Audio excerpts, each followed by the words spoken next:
नमस्कार, मी डॉक्टर मच्छिंद्र बांगर महाराष्ट्रातील हवामान परिस्थिती संदर्भात ताजा अंदाज देणार आहे। बंगालच्या उपसागरात नव्याने कमी दाबाची निर्मिती सुरू झाली असून हा तीव्र स्वरूपाचा कमी दाब असणार आहे। मात्र बंगालच्या उपसागराच्या उत्तरेला जाऊन तो विरुद्ध दिशेने म्हणजे पूर्वेला सरकण्याची शक्यता आहे। सुरुवातीला त्याचा प्रभाव दक्षिणेकडील सर्व राज्य आणि महाराष्ट्र मध्य प्रदेश पर्यंत प्रभाव दाखवत होता, परंतु आता मात्र त्याचा अंदाज बदलला आहे। त्यामुळे आपण सध्या काय परिस्थिती या अंदाजाची आहे ती बघणार आहोत। बंगालच्या उपसागरात कमी दाबाची निर्मिती झाली असली तरी देखील महाराष्ट्रामध्ये निरभ्र आकाश आहे। त्याचा कोणताही प्रभाव सध्या महाराष्ट्रावर नाही। उद्या देखील महाराष्ट्रात थंडीची लाट कायम आहे। 17 तारखेचा अंदाज आपण बघतो। केवळ कोकण किनारपट्टीला थंडीचं प्रमाण हलकसं कमी राहण्याची शक्यता आहे। थंडीची लाट 18 तारखेलाही कायम असणार आहे। 19 तारखेला मात्र थोडं उत्तर महाराष्ट्र, पश्चिम महाराष्ट्र, कोकण असं थंडीचं प्रमाण कमी होण्याची शक्यता आहे। महाराष्ट्रातील थंडीचं प्रमाण 20 तारखेला कमी होण्याचं शक्यता आहे।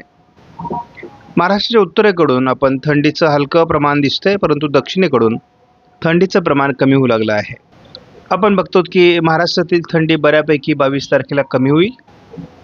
23 तारखेला थंडीचा प्रभाव महाराष्ट्रामध्ये असणार नाही। पुढे जवळपास 23, 24, 25, 26 या कालावधीमध्ये देखील महाराष्ट्रामध्ये विशेष थंडी असणार नाही। 18 तारखेला या कमी दाबाचा प्रभाव बंगालच्या उपसागराच्या किनारपट्टी भागात बऱ्याच प्रमाणात वाढण्याची शक्यता आहे। मात्र आपण यापूर्वी सांगितल्याप्रमाणे हा थोडा पश्चिम बंगाल, ओरिसा असं सरकण्याची शक्यता आहे। जेफेस मॉडेलने मात्र किनारपट्टी भागातील राज्यांमध्ये या कमी दाबाचा प्रभाव दाखवला आहे। दक्षिणेतील काही राज्यांवर याचा प्रभाव पडण्याची शक्यता 21 तारखेला आहे। 22 तारखेला मात्र हे वातावरण पुन्हा एकदा बंगालच्या उपसागराच्या दिशेने मागे सरकण्याची शक्यता आहे। याचा प्रभाव दक्षिण भारतावर काही प्रमाणात राहील। महाराष्ट्रावर जो यापूर्वी प्रभाव दाखवला जात होता तो आता निर्माण होण्याची शक्यता फार कमी आहे। मात्र जेएफएस मॉडेल, आता यापूर्वी जेएफएस मॉडेलने हा अंदाज महाराष्ट्रामध्ये पावसाचा दिलेला नव्हता, मात्र आता त्यांनी द्यायला सुरुवात केली आहे। आता आपण बघतो जेएफएस मॉडेलने मात्र महाराष्ट्रामध्ये जोरदार पावसाचा अंदाज 25 तारखेला दिला आहे। यामध्ये मध्य महाराष्ट्र, पश्चिम महाराष्ट्र, संपूर्ण मराठवाडा, संपूर्ण पश्चिम विदर्भात हे वातावरण दाखवलं आहे। हे वातावरण संपूर्ण मराठवाडा, संपूर्ण विदर्भ आणि पश्चिम महाराष्ट्रात 26 तारखेलाही जेएफएस मॉडेलने दाखवायला सुरुवात केली आहे। हवामान हे सारखं बदलणारी गोष्ट आहे। स्कायमेटने मात्र बंगालच्या उपसागराच्या उत्तरेला हे वादळी सिस्टम सरकून पूर्व दिशेने मागे सरकण्याची शक्यता व्यक्त करण्यात आलेली आहे। त्यामुळे स्कायमेटने तरी महाराष्ट्रामध्ये पावसाचा अंदाज दिलेला नाही। जर ECMWF मॉडेलने महाराष्ट्रामध्ये पावसाचा अंदाज दिला तरच महाराष्ट्रात पाऊस होणार आहे। जेएफएस मॉडेलच्या अंदाजानुसार महाराष्ट्रात पाऊस होण्याची शक्यता फार कमी आहे। 18 तारखेला आपण बघतो बंगालच्या उपसागराच्या किनारपट्टी भागात तामिळनाडू ते ओरिसापर्यंत जोरदार पावसाळी वातावरण तयार होणार आहे। 19 तारखेला देखील ओरिसापर्यंत किंवा तामिळनाडूपर्यंत अगदी याचा प्रभाव आहे। विशाखापट्टणमवर मुख्य प्रभाव त्याचा तयार होतोय। 20 तारखेला पुन्हा एकदा भूभागावर त्याचा प्रभाव पडण्याची शक्यता आहे। जवळपास तेलंगणा, छत्तीसगड, ओरिसा, आंध्र प्रदेश, तामिळनाडू असं याचं वातावरण तयार होतंय।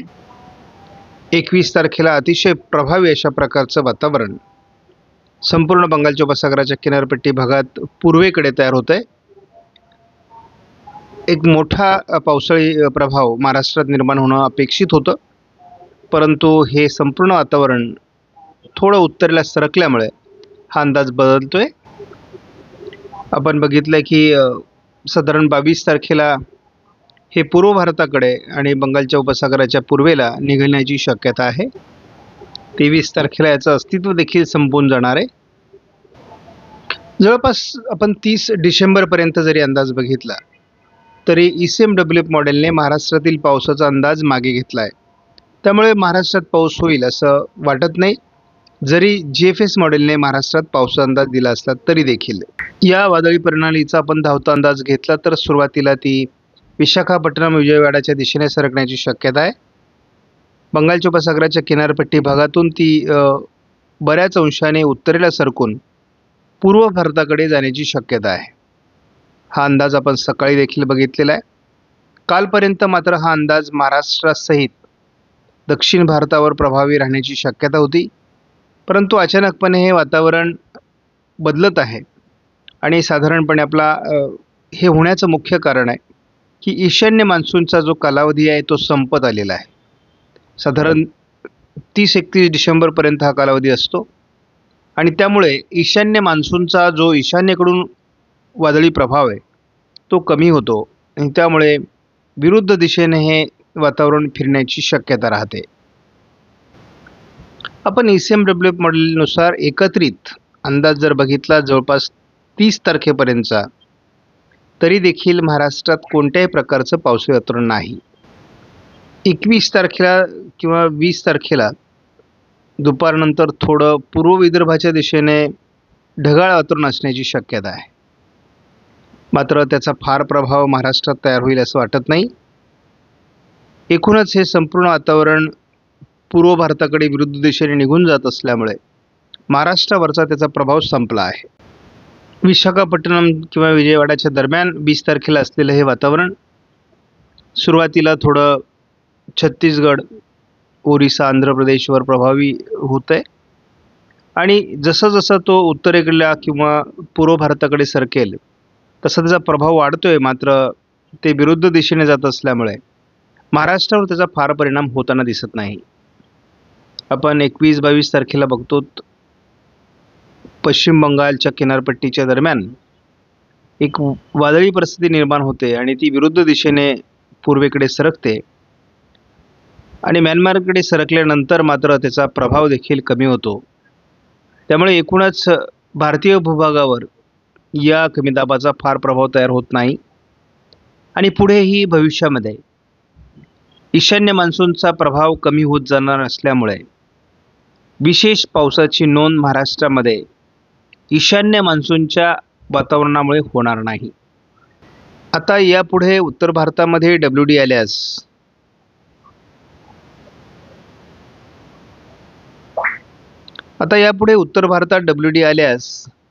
आणि त्याचा प्रभाव मध्य भारताकडे किंवा महाराष्ट्राकडे सरकल्यास गारपिटीसहित मेघगर्जनेचा पाऊस होईल. तो अंदाज कायम राहणार आहे. मात्र त्या संदर्भातील तारखा, त्या संदर्भातील वातावरण याची अपडेट आपण जशी निर्माण होईल तशी देणार आहोत. मात्र सध्या बंगालच्या उपसागरात होऊ घातलेला कमी दाब किंवा तीव्र कमी दाब हा महाराष्ट्रावर विशेष परिणाम करताना दिसत नाही.